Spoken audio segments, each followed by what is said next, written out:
नमस्कार साथियों, आपके YouTube चैनल स्टेनो ज्ञान पॉइंट में आपका बहुत बहुत स्वागत है।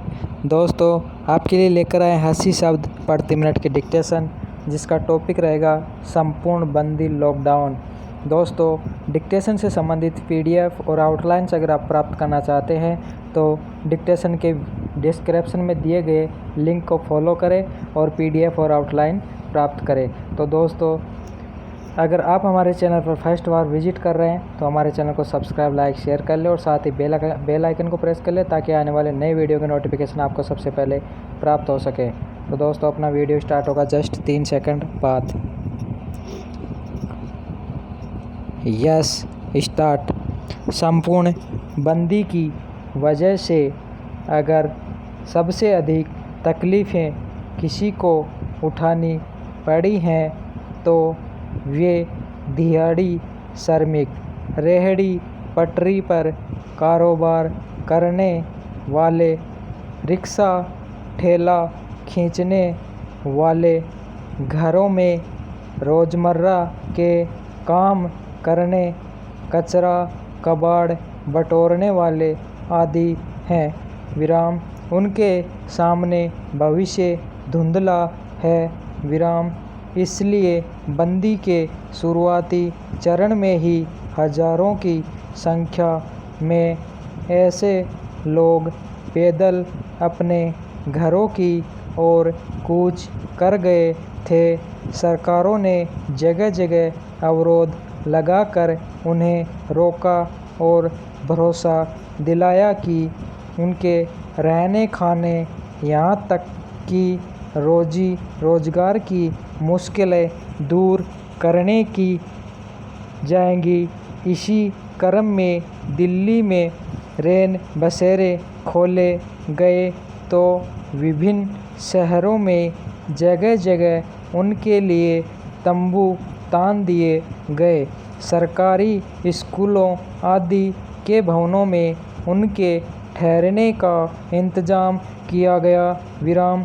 सरकारों ने खुद और कुछ स्वयंसेवी संगठनों के साथ मिलकर उनके भोजन आदि का प्रबंध करने को कोशिश की। विराम। मगर उनमें जल्दी ही व्यवस्था की खामियां उजागर होनी शुरू हो गई। विराम। रैन बसेरों और सरकारी भवनों में ठहरे लोगों का असंतोष फूट पड़ा। विराम। दिल्ली के कुछ केंद्रों में हिंसक झड़पें हुईं तो सूरत आदि जगहों पर लोगों ने पत्थरबाजी की। विराम। वे उन केंद्रों से पलायन करने का प्रयास करते देखे गए। विराम। न तो उन्हें समुचित भोजन मिल पा रहा है और न उनके आसपास साफ सफाई हो पा रही है। विराम। कई जगह पीने के पानी तक की किल्लत है। विराम। पैरा कोरोना का चक्कर तोड़ने के लिए सुरक्षित दूरी बनाए रखना आवश्यक है। विराम। इसलिए समूह में निकलने की इजाज़त नहीं है। विराम। लोग जहाँ हैं उन्हें वहीं रहने की हिदायत दी जा रही है। विराम। जो इसका पालन नहीं कर रहे उन पर दबाव बना कर घरों में रहने को भेजा जा रहा है। विराम।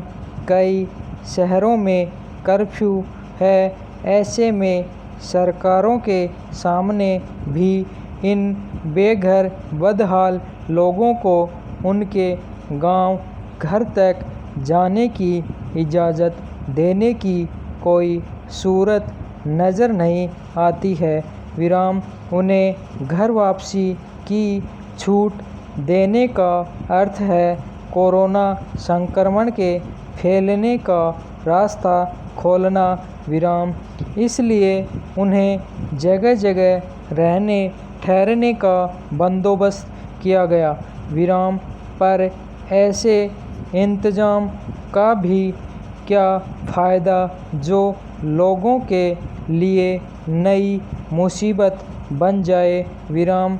लोगों को भोजन, पानी, सोने की समुचित जगह तो चाहिए, वही उपलब्ध नहीं हो पा रही तो समस्याएं पैदा होंगी ही। रैन बसेरों और अन्य केंद्रों में रहने वालों की आम शिकायत है कि उन्हें गुणवत्तापूर्ण भोजन नहीं मिल पा रहा। बासी और बेस्वाद भोजन करने से उनकी सेहत पर प्रतिकूल प्रभाव पड़ रहा है। फिर इन केंद्रों में इतने सारे लोगों को रखा गया है कि सुरक्षित दूरी का पालन भी सुनिश्चित नहीं हो पा रहा।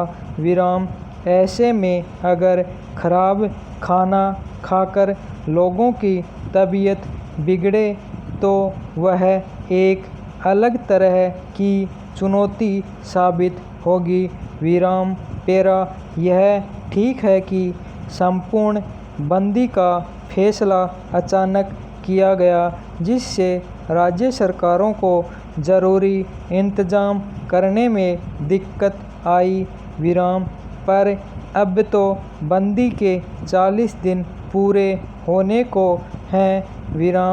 अगर अब तक इन केंद्रों में माकूल सुविधाएं उपलब्ध नहीं कराई जा सकी हैं तो इसे सरकारों की विफलता ही कहा जाएगा।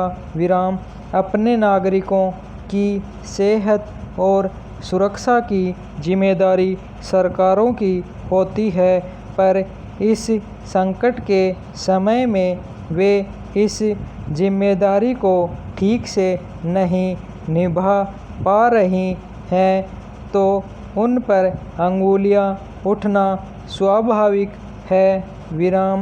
अभी बंदी खत्म होने की कोई स्थिति नज़र नहीं आती। इन बेघर हुए लोगों की बदहाली के मद्देनज़र सरकारों को बदइंतज़ामियों को दुरुस्त करने के फौरी कदम उठाने चाहिए। धन्यवाद।